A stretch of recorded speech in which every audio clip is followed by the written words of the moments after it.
Who here's building agents? Who here's, leave your hand up if you built like 10 plus agents. Anyone here built like 100 agents? All right, we got a few. Awesome, love it. So I think a lot of us have been on this journey of building agents. And what happened with me was, I decided I want to build an agent. We figured out what we wanted it to do. We want to move fast. We're developers, so we use libraries. We don't write everything from scratch. And you get it to like 70, 80%. It's enough to get the CEO excited and get 6 more people added to your team. But then you kind of realize that 70, 80% isn't quite good enough. And that if you want to get past that 70, 80% quality bar, you're 7 layers deep in a call stack trying to reverse engineer. How does this prompt get built? Or how do these tools get passed in? Where does this all come from? And if you're like me, you eventually just throw it all away and start from scratch. Or you may even find out that this is not a good problem for agents. I remember one of the first agents that I tried to build was a DevOps agent. I was like, here's my make file. You can run make commands, go build the project.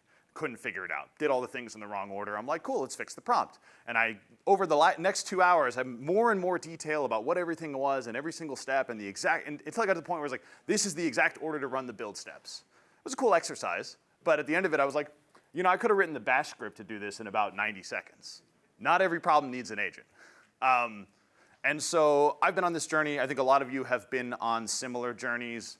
And what happened is I went and talked in trying to help people build better, more reliable agents. I talked to 100 plus founders, builders, engineers, and I started to notice patterns. One was that most production agents weren't that agentic at all. They were mostly just software, but that there were these core things that a lot of people were doing. There were these patterns that were making their LLM-based apps really, really good.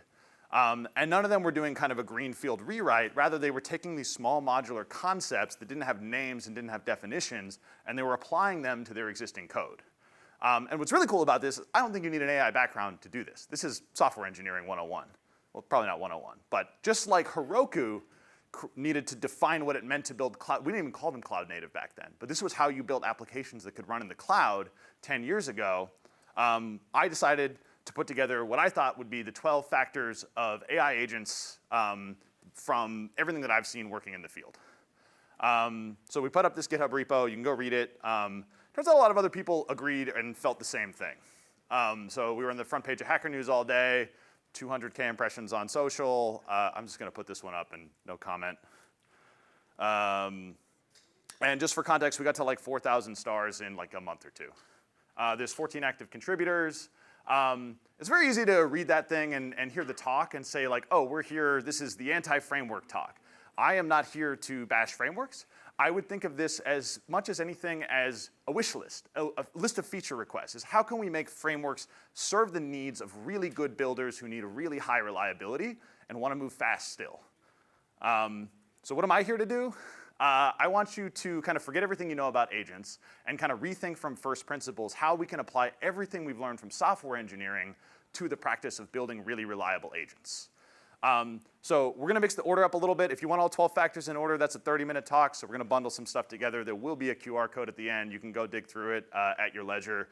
Factor 1, the most magical things that LLMs can do has nothing to do with loops or switch statements or code or tools or anything. It is turning a sentence like this into JSON that looks like this. Doesn't even matter what you do with that JSON. Those are what the other factors are for. But if you're doing that, that's one piece that you can bring into your app today. Factor 4, this leads right to, did anyone read this paper? Go-to considered harmful? Or maybe just heard about it. I never actually read it. But it was all about, we had this abstraction in the C programming language and a bunch of other programming languages at the time that said, this thing, go-to, it makes code terrible. It's the wrong abstraction. No one should use it. I'm going to go ahead and go on a limb here and say tool use is harmful. And I put it in quotes because I'm not talking about giving an agent access to the world. Obviously, that's super badass. But what I think is making things hard is the idea that tool use is this magical thing where this ethereal alien entity is interacting with its environment. Because what is happening is our LLM is putting out JSON. We're going to give that to some deterministic code that's going to do something. And then maybe we'll feed it back. But again, those are other factors. So if you have structures like this, and you can get the LLM to output something that generates them, then you can pass it into a loop like this, or a switch statement like this. There's nothing special about tools. It's just JSON and code. That's factor 4. Factor 8, and we're going to do a couple kind of bundled together here, owning your control flow. And I want to take a step back and kind of talk about how we got here. We've been writing DAGs in software for a long time. If you've written an if statement, you've written a directed graph. Code is a graph. You may also be familiar with DAG orchestrator. Anyone ever use like Airflow or Prefect or any of these things? So like this kind of concept of breaking things up into nodes gives you certain reliability guarantees. But what agents were supposed to do, and I think a lot of people talk about this, and I think in some cases this is realized, is you don't have to write the DAG. You just tell the LLM, here's the goal, and LLM will find its way there. And we model this as a really simple loop. You know, LLM is determining the next step. You're building up some context window until the LLM says, hey, we're done. So what this looks like kind of in practice is, you know, you have an event come in. You pass it into your prompt. It says you want to call an API, and you get your result. You put that in the context window. Pass the whole thing back into the prompt. This is like the most naive, simple way of building agents. And the LLM is going to call a couple steps. And then eventually it's going to say, cool, we've done all the tasks from the initial event, which maybe was a user message asking it to do something. Maybe it's an outage. But then we get our final answer. And our materialized DAG is just these 3 steps in order. Turns out this doesn't really work, especially when you get to longer workflows. Mostly it's long context windows. There's other reasons you could poke at as well. And people say, oh, like anyone put like 2 million tokens into Gemini before and like try to see what happens? Like, you can do it. You'll get an answer. The API will return you something. But I don't think anyone will argue with you that you will always get like tighter, better, higher reliability results by controlling and limiting the number of tokens you put in that context window. So it doesn't quite work, but we're going to use that as our abstraction to build on. What's an agent really? You have your prompt, which gives instructions about how to select the next step. You have your switch statement, which takes whatever the model output JSON and does something with it. You have a way of building up your context window, and then you have a loop that determines when and where and how and why you exit. And if you own your control flow, you can do fun things like break and switch and summarize and LLM as judge and all this stuff.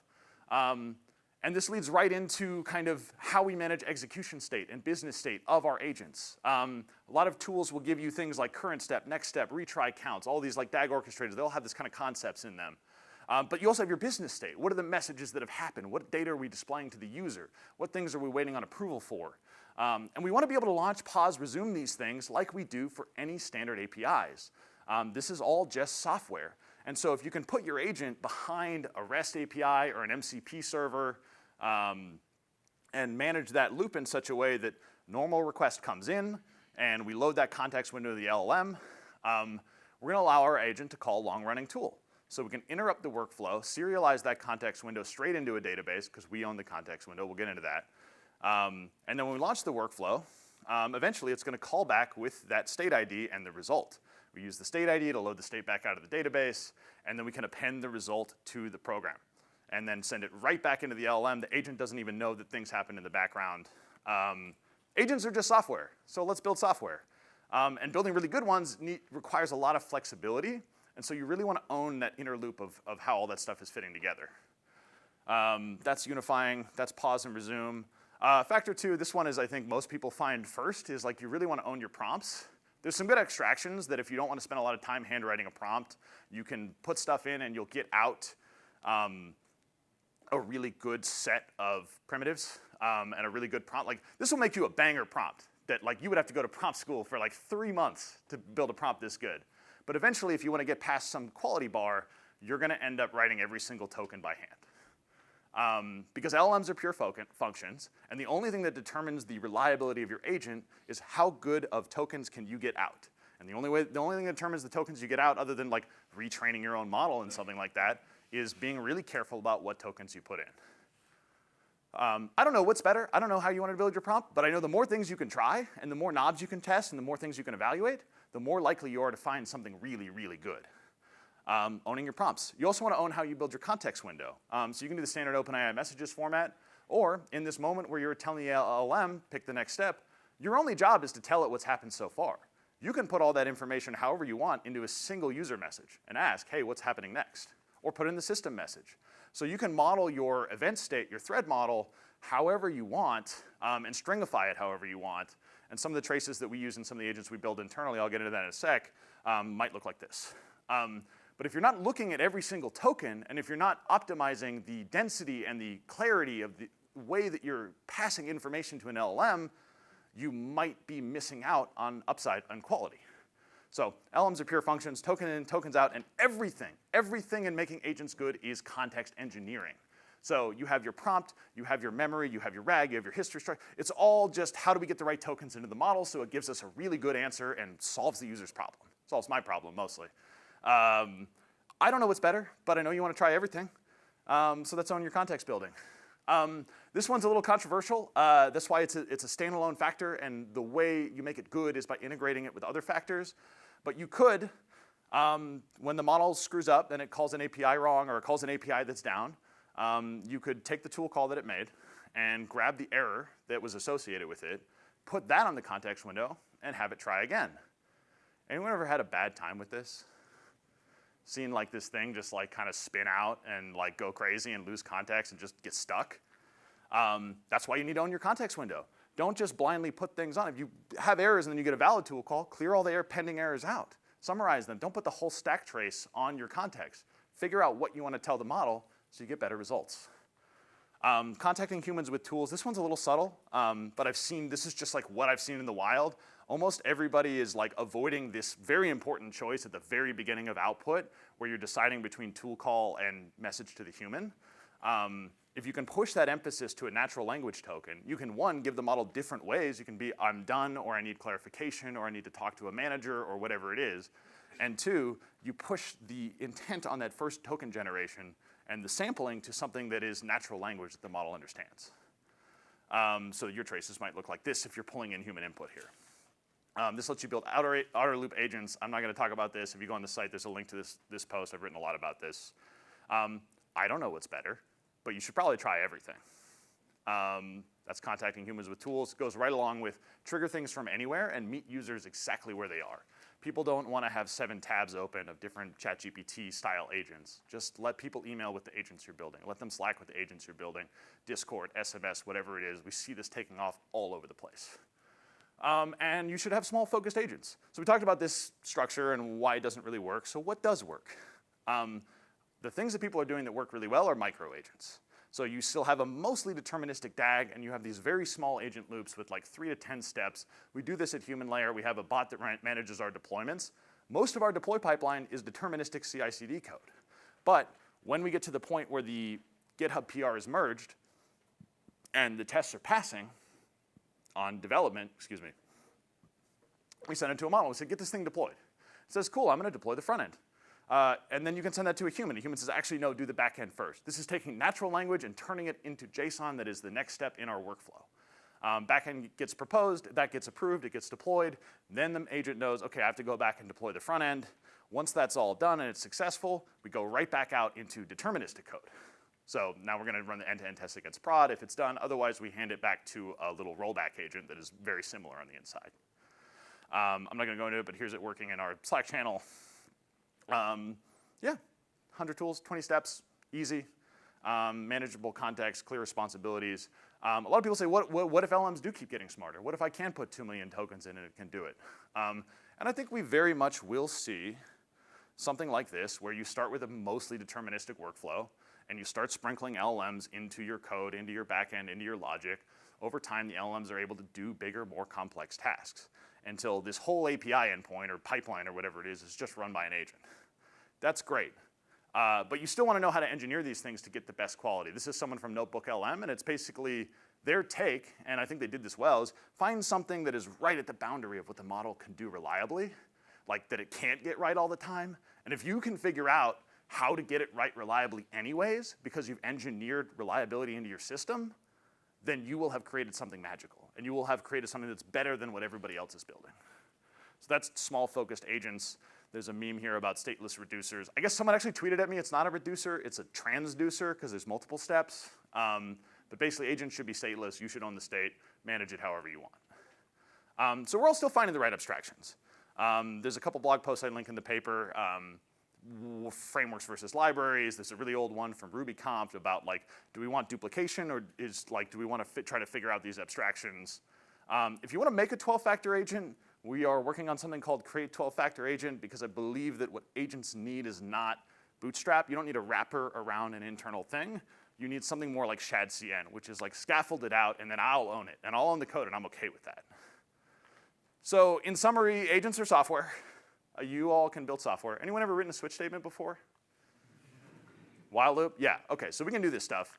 LLMs are stateless functions, which means just make sure you put the right things in the context and you'll get the best results. Own your state and your control flow and just do it and just understand it because it's gonna give you flexibility. And then find the bleeding edge. Find ways to do things better than everybody else by really curating what you put in the model and how you control what comes out. And my take, agents are better with people. Find ways to let agents collaborate with humans. There are hard things in building agents, but you should probably do them anyways, at least for now. And you should do most of them. I think a lot of frameworks try to take away the hard AI parts of the problem so that you can just kind of drop it in and go. And I think it should be the opposite. I think the tools that we get should take away the other hard parts so that we can spend all our time focusing on the hard AI parts, on getting the prompts right, on getting the flow right, on getting the tokens right. So the reason why I'm here is like, I do run a small business. We have a startup where we try to help you do, a lot of what we do in the open is open source, and I think it's really important and we need to work on it together.